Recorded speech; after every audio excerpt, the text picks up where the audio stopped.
Olá a todos que nos ouvem, nos assistem. Hoje um prazer imenso de estar aqui com o professor Donizete para tratar de um tema super importante vinculado à cafeicultura. E esse tema professor, uma tendência do meio científico agrícola a uma percepção, um entendimento mais aprofundado de engenharia da planta, de funcionamento da planta. Entendendo todos os fatores limitantes de produtividade, o que a gente pode utilizar para minimizar essas situações impostas, principalmente pelo ambiente. Nessa relação de planta, ambiente e manejo.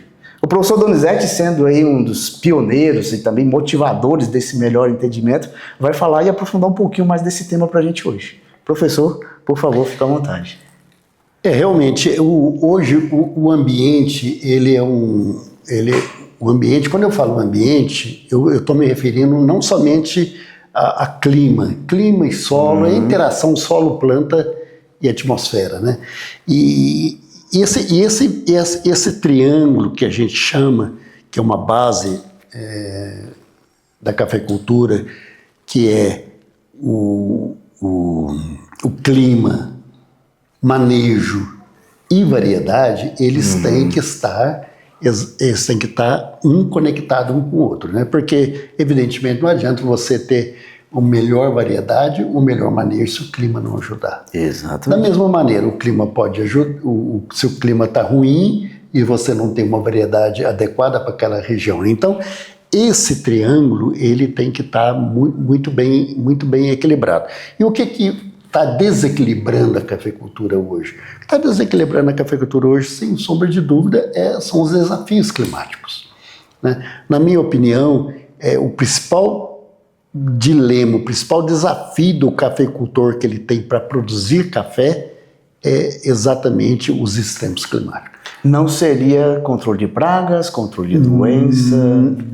Não seria. O grande gargalo seria... O grande gargalo seria o problema do clima. Porque, na verdade, existe um dado aí que não é somente para café, é para outras culturas, né? O clima, ele chega a impactar até 70% da produção de uma cultura. Então, você vê que realmente ele tem um peso muito grande. E se você for trazendo aqui para o café, você vê que a última produção que nós tivemos aqui no Brasil, a última grande produção, foi em 2020. De lá para cá, desde 21 até 25, nós temos amargado produções inferiores àquela que nós tivemos em 2020. Você pode até me falar, sim, mas de 2021 para 25 a produção está aumentando, ela está aumentando. Só que nós não conseguimos ultrapassar aquilo que nós produzimos em 2020. Não conseguimos alcançar o que nós tivemos de produtividade em 2020. Muito bem falado. Eu falei até ultrapassar, mas na verdade nem é ultrapassar, é alcançar. Agora, bom seria, e aí nós sempre deixamos para o ano que vem, né? Ao ano que vem nós vamos alcançar e nós vamos ultrapassar. E nós estamos mais uma vez pensando, 2026 nós vamos alcançar aquela produtividade que nós tivemos. E o que está limitando isso? O que está segurando é o clima, porque você vê que nesses últimos 5 anos nós tivemos aí um pacote completo, seca, calor, granizo, geada, frio intenso. Então esse pacote todo junto que vem caindo, se abatendo aqui sobre as lavouras aqui principalmente de Minas e aqui em São Paulo também, o que está acontecendo? Esse pacote tem diminuído sistematicamente a produção de café e o pior, não somente no ano corrente, mas essa diminuição, ela perdura... Acumulativa, ela perdura talvez por uns 2, 3, 4 anos. Exatamente. Dependendo da sua intervenção que você vai fazer. Então, realmente, não tem a menor sombra de dúvida. Nós temos, eu costumo falar nas minhas palestras, que antes desses extremos climáticos serem mais intensos e mais a miúde, os pilares da cafeicultura era irrigação, controle de pragas e doença e nutrição. Exatamente. Muitas vezes nem era nutrição e irrigação, era molhar e jogar o adubo. Literalmente. Porque você tinha um clima que estava ajudando, então você jogava um adubo, você, entre aspas, você estava nutrindo a planta. Você jogava uma água, entre aspas, você estava irrigando a planta. E aí nós produzimos. Aí o que veio? Veio esses extremos climáticos, e esses extremos climáticos, eles passaram a exigir novos pilares. Exatamente. A partir do entendimento de interferência desses fatores ambientais diversos, tá? Adversos, e como a planta se comporta frente a essa condição de adversidade. Sim, limitando a sua capacidade produtiva. Então, se você é um produtor e você pensar como pilares da sua produção, irrigação, nutrição e controle de pragas e doenças, você não vai conseguir expressar a resiliência massacafeira. Você tem que colocar outros pilares. E outros pilares, um dos pilares, eu podia citar aqui N pilares, mas vamos ficar só um que vai ser o objeto de nossa discussão hoje, que é exatamente os usos de substâncias biológicas, né, que podem ajudar o cafeeiro a conseguir essa resiliência, né? E por falar em resiliência, é uma coisa muito interessante, porque o café arábica, ele não está conseguindo expressar sua resiliência no tempo. Tanto é verdade que a produção de 2020 para cá, ela está caindo, literalmente, se deve à questão do arábica. Por que eu estou falando isso? O Conilon está expressando uma resiliência fantástica. Tanto é verdade que esse ano ele vai produzir acima da sua produção máxima, que foi em 2022. E nós estamos tentando produzir acima daquilo que foi a produção máxima em 2020, nós não estamos conseguindo. Então, realmente, nós temos que colocar novos pilares na cafeicultura arábica para a gente conseguir essa tão sonhada resiliência. E com esse entendimento desses fatores limitantes de produtividade frente a essas condições adversas, quais são as tecnologias que o senhor vê como uma tecnologia que seja interessante para performance e proteção do potencial produtivo da cafeicultura hoje? Eu costumo falar também nas minhas palestras o seguinte, que não existe, é lógico, não existe bala de prata. Qual que é a tecnologia? Não existe a tecnologia. O que existe são uma série de tecnologias que se somam umas às outras para dar essa resiliência, essa produção que nós estamos comentando aqui. Mas se eu tivesse que escolher uma bala de prata, uma única tecnologia, veja bem, não existe, mas vamos supor, eu citaria a questão de aprofundamento do sistema radicular. A partir do momento que você consegue aprofundar o sistema radicular, basicamente, mais da metade dos seus problemas estão resolvidos. E por que isso? Porque existe água a 2 metros de profundidade, a 1,5 metro de profundidade. Só que a raiz do café está ali a 80 centímetros, 1 metro de profundidade. Então aquela água está lá subsuperficial e a raiz não está conseguindo alcançar aquela água. É por isso que nós estamos gastando muito com irrigação. Então, o que se faz? Se você aprofundar esse sistema radicular, ele vai conseguir pegar essa água, captar essa água a 1,5 metro de profundidade, e aí o que vai acontecer? Tudo vai desencadear, porque ele vai absorver água, absorver nutriente, jogar para a parte aérea. Quando a água e o nutriente chegar na parte aérea, ele vai estimular os processos fotossintéticos do café na parte aérea, por exemplo, para a produção de energia. O café vai produzir energia, vai mandar essa energia para o sistema radicular, o sistema radicular vai crescer mais ainda, e aí vai virar um ciclo virtuoso, né? O sistema radicular impulsionando o crescimento da parte aérea e o crescimento da parte aérea impulsionando o crescimento da raiz. Porque é o seguinte, se chegar água na folha e a folha transpirar em quantidade suficiente, isso aí você pode abaixar até 9 graus a temperatura foliar. E isso é fantástico, porque um dos fatores que hoje está mais pesando para decrescer a produção do cafeeiro arábica é exatamente o estresse térmico. Exatamente. Esse estresse térmico está pegando de uma maneira avassaladora Por quê?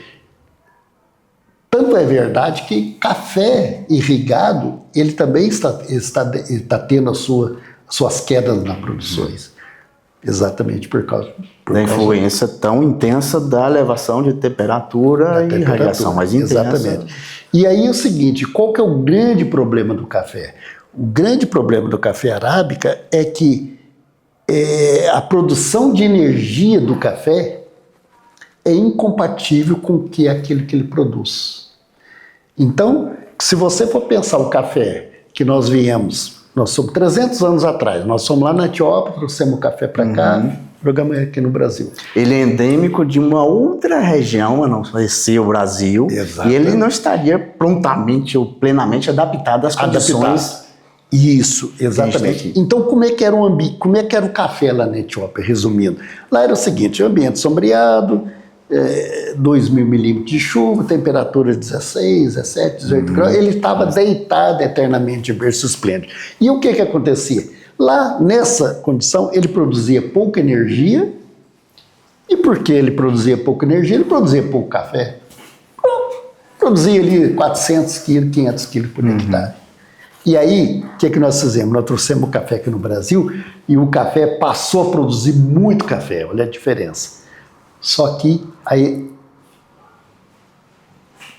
exemplo do que ele fazia lá na Etiópia, aqui ele produz muito café, mas ele continua a produzir pouca energia. Então, a quantidade de energia que ele produz é incompatível com a quantidade, ou o inverso, a quantidade de frutos que nós produzimos hoje é incompatível com a quantidade de energia que o café produz. E aí é a causa primária de todo o insucesso da nossa cafeicultura. Ao mesmo tempo que, nesse ambiente brasileiro aqui, é a causa primária de todo o sucesso. Exatamente. Então, veja só como a coisa não fecha. Né?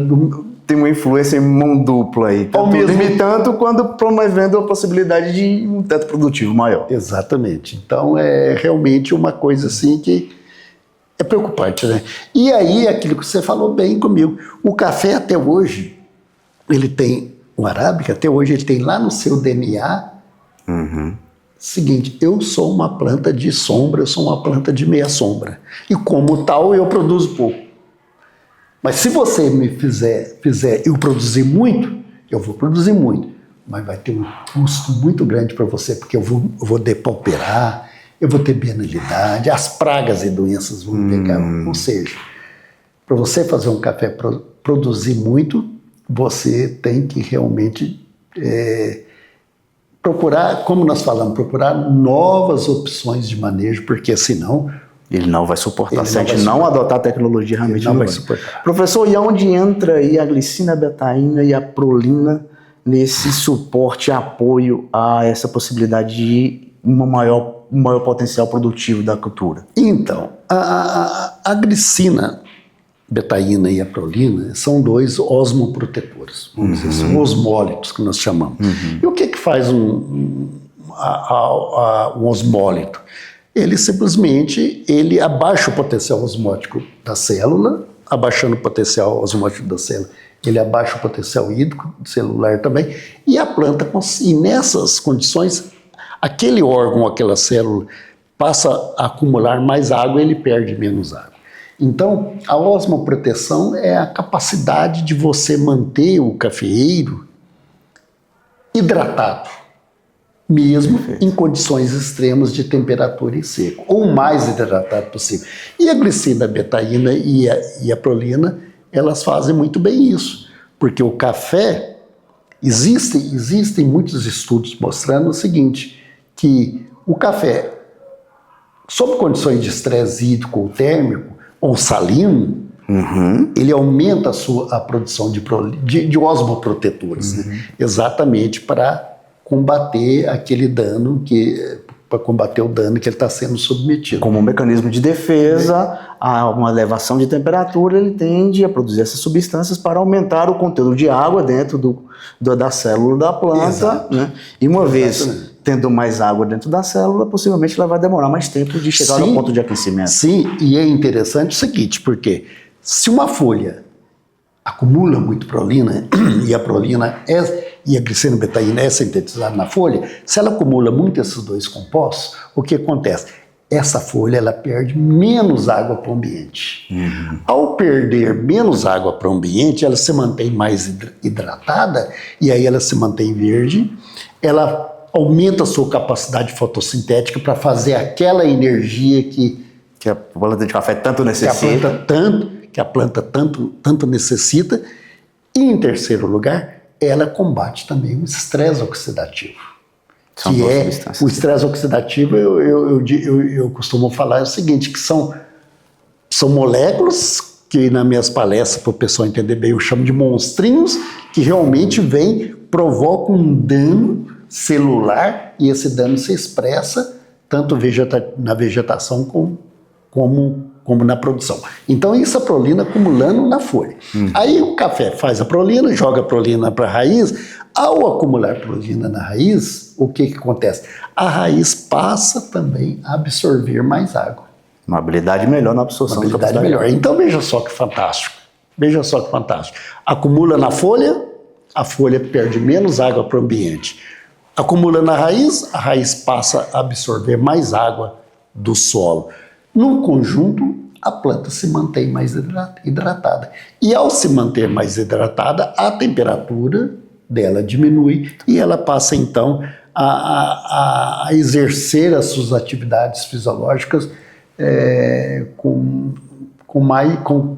num nível mais elevado, assim. E aí produzindo a energia que tanto falta para ela, porque o café, ele produz pouca energia. Se você for comparar a produção de energia do café com milho, por exemplo, o café produz aí 6 a 10 vezes menos energia. Então, veja só, a capacidade fotossintética do café em produzir carboidratos e esses carboidratos se transformar em energia é muito baixa quando se compara, por exemplo, com a do milho. Perfeito? Mas agora, a questão é o seguinte, nós nunca vamos fazer um café produzir tanta energia quanto o milho. Mas nós temos tecnologia hoje, a glicina, a betaína e a prolina, por fazerem todas essas coisas que eu acabei de falar, ela consegue fazer com que o café, por exemplo, de 5 micromol por metro quadrado por segundo, que é a unidade média, ele produz 10 ou 12. Olha, isso é fantástico. Você dobra a produção de energia. E é por isso que ele se torna mais resiliente sob condições de estresse climático. Então, em resumo, a utilização das tecnologias que contém na sua composição glicina, betaína e prolina vão melhorar a habilidade da minha planta de manter-se dentro da zona de conforto térmico para o seu funcionamento, um funcionamento mais otimizado e, consequentemente, potenciais aí de acúmulo de reserva ou de energia, como o senhor trata. Perfeito. De que a gente tem essa habilidade de ter esse acúmulo convertido depois em produtividade, porque o objetivo-alvo da produção da cultura do café é o fruto. É o fruto. É o fruto. É óbvio. Então, veja bem, quando o solo tem pouca água, né, o cafeicultor ele pensa, se tem pouca água, eu vou pôr mais água no solo. Aí ele irriga. Muito bem. É uma tecnologia fantástica e, aliás, é uma das causas que explica o sucesso do café Conilon, né? Porque lá a maioria tudo é irrigado, né? Agora, se você tem um solo com pouca água, ao invés de você pôr água no solo, você pode colocar, entre aspas, você prolina na planta. Porque essa prolina na planta, a glicina na planta, vai fazer com que ela tenha uma capacidade de absorção de água muito maior. Ou seja, mesmo com baixas tensões de água no solo, com pouca água no solo, se acumular glicina, betaína e prolina na raiz, a chance daquela água ser absorvida é muito grande. E um uso otimizado. Otimizado. Uso otimizado. E aí é o seguinte, chegou água, chegou nutriente, pronto. Você está aí a receita para você ter uma boa produção, né? E aquilo que você falou, com maior conforto térmico e hídrico, né? É isso que o café quer, porque aí ele volta na sua origem. Se ele tivesse a habilidade de falar e você perguntasse para ele o que ele precisa hoje em condições ambientais para a produtividade, talvez ele não diria isso. Eu preciso fazer um uso otimizado melhor da água. Exatamente. Esse é o básico. Porque aqui no Brasil, para ele produzir, ele precisa ter energia. Só que o que limita? Radiação e água. Perfeito. Professor, bate-papo aqui super enriquecedor, muitas aí, importantes informações. Então, gostaria de agradecer, professor, por essa oportunidade de ter conosco aqui hoje, tá, para tratar sobre o tema, e até as próximas oportunidades. Esperamos que seja uma das tantas outras que possam ter aí no futuro. Com certeza, e eu que agradeço essa oportunidade, e eu fico assim, realmente impactado de ver como esse assunto ainda é um tabu. Porque é o seguinte, o problema térmico e o problema hídrico se resume em você hidratar a planta. Bom, e a prolina e a glicina betaína é uma excelente ferramenta para você fazer essa hidratação, né? É lógico que sob estresse, principalmente se o estresse for muito, com a pressão do estresse for muito grande, é óbvio que o café não vai produzir a mesma coisa como se ele estivesse numa condição ótima de clima, né? Mas que a perda, a queda na sua produção, ela seja a menor possível. E essa é a intenção, professor. E essa é a intenção. Proteger o potencial produtivo da cultura, deixar de perder. Porque você vê, aquilo que nós falamos, se você vê aí o café arábica nesses últimos 5 anos, a produção só caiu. Então, já que tem que cair, vamos ser... Não estou querendo ser dramático e nem querer ser o profeta do apocalipse, longe de mim. Mas o clima do jeito que está, ele impõe uma queda sim na produção do café.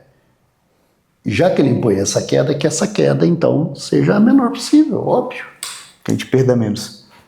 Esse é o desafio. Então, obrigado a todos aí que nos ouvem e assistem. Professor, mais uma vez, muito obrigado. Eu que agradeço a oportunidade. Um abraço.